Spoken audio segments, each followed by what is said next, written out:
உண்மையாயிருங்கள். உண்மையாய் இருப்பதினாலே என்ன பலன்? அவருக்கு பிரியமாய் வாழ்வதினாலே என்ன பலன்? உத்தமமாய் வாழ்வதினாலே என்ன பலன் தேவன் தருகிறார் என்பதை நீங்க தெரிஞ்சுக்கோங்க. அப்போ நம்ம உண்மையாய் வாழும்போது அதன் பலனை பெற்றுக்கொள்ளலாம். உத்தமமாய் வாழும்போது அதன் பலனை பெற்றுக்கொள்ளலாம். தேவனுக்கு பிரியமானதை செய்யும் போது வாழும்போது அதன் பலனை உங்கள் வாழ்க்கையில் அவர் செய்வார். அவர் சொன்னாலும் கட்டளை நீக்கும். அவர் பொய் சொல்லுகிற மனிதன் அல்ல, ஏமாற்றுகிற மனிதன் அல்ல, மோசம் பண்ணுகிற மனிதன் அல்ல. அவர் சொல்லுகிறதை தான் செய்வார். செய்யக்கூடியதை தான் முன்பாகவே அவர் சொல்லுவார். விசுவாசிக்கிறீங்களா? நல்ல தூங்குற முச்சல் மாதிரி சொல்லுங்க. மகிழ்ச்சியாக சொல்லுங்க. அல்லேலூயா. சரி, முதலாவது உண்மையாய் இருப்பதினாலே உனக்கு கர்த்தர் என்ன செய்கிறார்? நீதிமொழிகள் 28:20. உண்மையுள்ள மனுஷன் பரிபூர்ண ஆசீர்வாதங்களை பெறுவான். உண்மையுள்ள மனுஷன் எப்படிப்பட்ட ஆசீர்வாதம்? பரிபூர்ணம் என்று சொன்னால் நிறைவான ஆசீர்வாதத்தை பெறுவான். பரிபூர்ணம். உங்கள் குடும்பத்தின் வாழ்க்கையிலே, ஊழியத்தின் வளர்ச்சிகளிலே, நீங்கள் கையிட்டு செய்த அது எந்த வேலைகளாக இருந்தாலும் உங்களுடைய வாழ்க்கையின் எல்லாவற்றிலும் பரிபூர்ணம், நிறைவான ஆசீர்வாதம். குறைவானது கிடையாது. அல்லேலூயா. நிறைவான ஆசீர்வாதத்தை தருவார். நிறைவானது வரும்போது உங்கள் வாழ்க்கையில் இருக்கிற குறைவானது என்ன ஆயிடும்? கடந்து போகும். அதே போன்று பிலிப்பியர் 4:19 சொல்லுகிறார். வாசிக்க கேட்போம். பிலிப்பியர் 4:19 வாசிங்க. என் தேவன் தம்முடைய ஐஸ்வரியத்தின்படி உங்களுடைய வாழ்க்கையில் இருக்கிற அத்தனை குறைவுகள் எல்லாம் கிறிஸ்து இயேசுவுக்குள் மகிமையை நிறைவாக்கும். ஹல்லேலூயா சொல்லுங்களேன். உங்கள் ஊழியத்தில் என்ன குறைவு? உங்கள் குடும்ப வாழ்க்கையில் என்ன குறைவு? உங்கள் பிள்ளைகளுக்கு என்ன குறைவு? உங்களுடைய கையின் சம்பாத்தியத்தில் கையிட்டு செய்த வேலை எந்த குறைவாக இருந்தாலும் கிறிஸ்து இயேசுவினுடைய ஐஸ்வரியத்தின்படி உங்கள் குறைவு நிறைவாக்கப்படும். நல்லா சொல்லுங்கள். ஹல்லேலூயா. உங்கள் குறைவுகளை நிறைவாக்கக்கூடியது தேவன் ஒருவர் இருக்கிறார். உங்கள் ஏக்கம் என்ன? உங்கள் எதிர்பார்ப்பு என்ன? தேவன் அறிந்தவராயிருக்கிறார். நீங்கள் தேவனுக்கு உண்மையாயிருங்கள், கர்த்தருக்கு உண்மையாயிருங்கள், நம்மை அழைத்த தேவனுக்கு உண்மையாயிருங்கள். நீங்கள் எவ்வளவு கர்த்தருக்கு உண்மையாயிருக்கிறீர்களோ அவர் பரிபூர்ணமான ஆசீர்வாதத்தை தரும். நல்லா சொல்லுங்களே. ஹல்லேலூயா. உண்மை என்பது உங்கள் வாயின் வார்த்தைகளில் இருக்கக்கூடாது. நான் உண்மையா இருக்கிறேன், நான் இப்படி இருக்கிறேன், அப்படி உங்கள் வாயின் வார்த்தைகள் மத்தாலும் வாசிக்க கூடாது. உங்களுடைய செய்திகளை அதை நிறைவேற்ற வேண்டும். பிதாவுக்கு சித்தமானதை செய்யாம என்ன நோக்கி கர்த்தாவே கர்த்தாவே கர்த்தர், அதனால ஒரு பிரயோஜனம் கிடையாது. பிதாவுக்கு சித்தமானதை நீங்கள் செய்யப்படும் போதுதான் உங்களுடைய விண்ணப்பங்களுக்கு அவர் பதில் செய்வார். அல்லேலூயா. அது மாத்திரமல்ல, உண்மை என்பது கணவன் மனைவிக்கு உண்மையாய், மனைவி கணவனுக்கு உண்மையாய், பிள்ளைகள் பெற்றோருக்கு உண்மையாய், பெற்றோர்கள் தங்கள் பெற்றெடுத்த பிள்ளைகளுக்கு உண்மையாயிருந்தார். தன் உடன் பிறந்தவர்கள், தங்கள் குடும்பத்திலே, தங்கள் சந்ததியிலே, நீங்கள் உறவாடும் சிநேகிதர் மத்தியிலே, இந்த உலகத்தில் இருக்கிற அந்நிய ஜனங்கள் மத்தியிலே, சபைக்குள் இருக்கிற விசுவாசிகளுக்குள்ளே, உங்களை நடத்துகிற ஊழியக்காரர் மத்தியிலே, ஒருவருக்கு ஒருவர் நீங்க எவ்வளவு உண்மையா இருக்கிறீங்களோ அதனுடைய பலன் பரத்திலிருந்து உங்களுக்கு கொடுக்கப்படும்.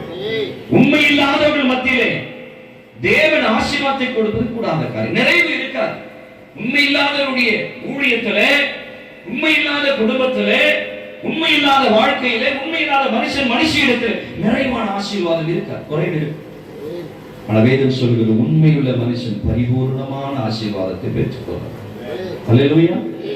உண்மை இருக்கும். நம்ம பேச்சு உண்மையா இருக்கணும், நம்முடைய செயல் உண்மையா இருக்கணும், நம் நடவடிக்கை குணாதிசயங்கள் உண்மையா இருக்கணும். வேதத்துல பார்க்கிற மோசே இயேசு கிறிஸ்துவின் வீட்டில் எங்கும், என்னுடைய வீட்டில் எங்கும் உண்மையுள்ளவராயிருந்தார். நம்மளை அழைத்தவன் உண்மையுள்ளவராயிருக்கிறார். அல்லேலூயா சொல்லுங்கப்பா.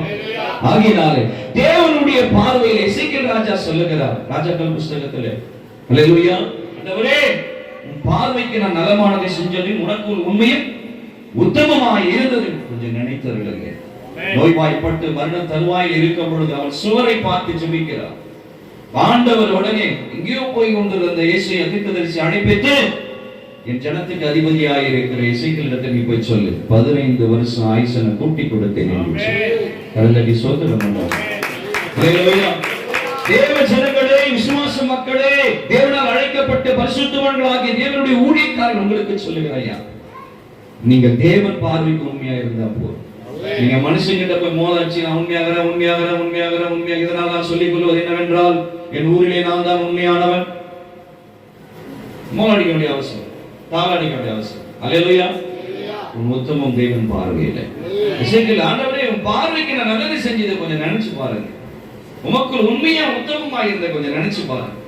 உண்மையுள்ள மனுஷன் பரிபூரணமான ஆசீர்வாதமாயிருக்கும். அவன் கையிட்டு செய்யற ஊழியமா இருக்கட்டும், வியாபாரமா இருக்கட்டும், அவன் கையை வச்ச எதுவும் தொட்டதெல்லாம் துவங்கும் என்று சொல்றது போல. அல்லேலூயா. யோசேப்பு காரிய சித்தம் உள்ள, அவன் ஏதோ தொடரான் அதுல சக்சஸ்ஃபுல்லா பார்ப்பான்.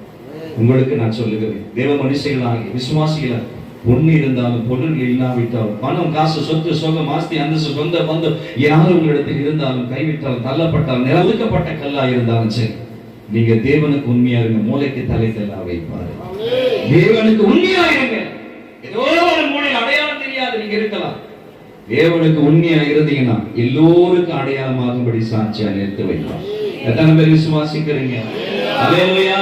ஏதோ ஒரு மூளையில் ஆடு வைத்துக் கொண்டிருந்த யோசேப்பை பார், தன் சகோதரனால் பகைக்கப்பட்டு கொலை செய்யக்கூட திட்டமிடப்பட்டு விற்கப்பட்ட யோசேப்பு, அதுக்கு அடுத்தபடியா ஆண்டவர் எங்க வச்சார்? அவனை தேவனுக்கு தன் எஜமானனுக்கு உண்மையா இருந்தான். எகிப்தினுடைய அரண்மனையில் அவன் அரசனாய் உட்கார வச்சார் ஆண்டவர். நான் மீண்டும் சொல்றேங்க, நீங்க கர்த்தரிடத்தில் உண்மையா இருப்பீங்கன்னா உங்கள் செயல்கள், பேச்சுகள், நடக்கைகள், குணாதிசயங்கள், சுபாவங்கள் உண்மையா இருக்கும் என்று சொன்னார். உங்கள் வாழ்க்கையின் எந்த குறைவும் அவரால் நிறைவாக்கப்படும், சகலமும் சம்பூர்ணமாய் கொடுக்கப்படும். எத்தனை பேர் விசுவாசிக்கிறீங்க? அல்லேலூயா சொல்லுங்க பாப்போம். அது மாத்திரமல்ல, மத்திய 25ஆம் அதிகாரம் 23ஆம் வசனத்தை பாருங்க.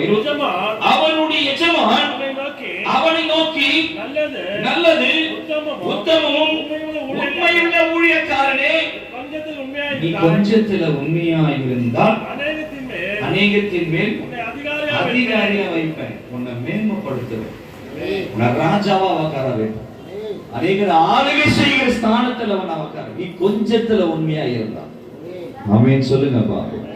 நீங்க எவ்வளவு ஒவ்வொரு நாளும் இந்த அந்நிய ஜனங்கள் மத்தியில, உங்கள் சொந்த இன ஜனங்கள் மத்தியில, சபைக்குள்ள உங்கள் உண்மை தேவன் பார்வையில அதை வெளிச்சமா இருந்துன்னு வச்சுக்கோங்க.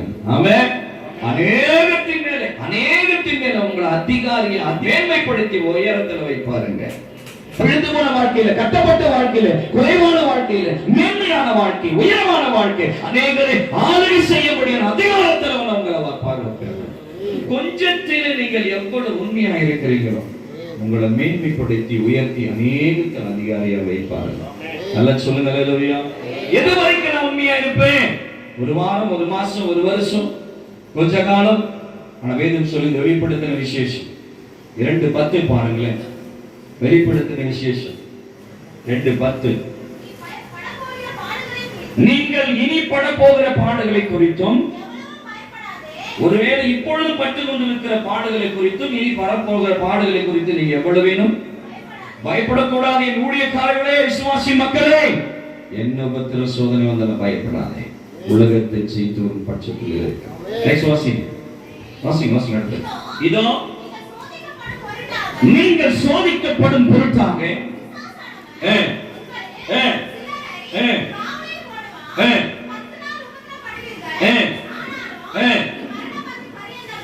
எப்படி மரியந்தமும் சாகுற வரைக்கும் உண்மையா இருக்கணும். எது வரைக்கும் உண்மையா இருக்கணும்? சாகுற வரைக்கும் உண்மையா இருங்க. அப்பொழுது எதை கொடுக்கிறார் தெரியுமா ஆண்டவர் உங்களுக்கு?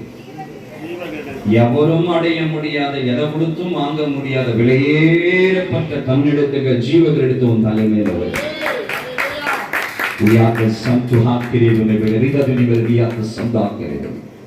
தேவ மகிமையின் கிரீடம் உனக்கு வந்து சேரும். சாகுற வரைக்கும் உண்மையா இருந்து சாகும்.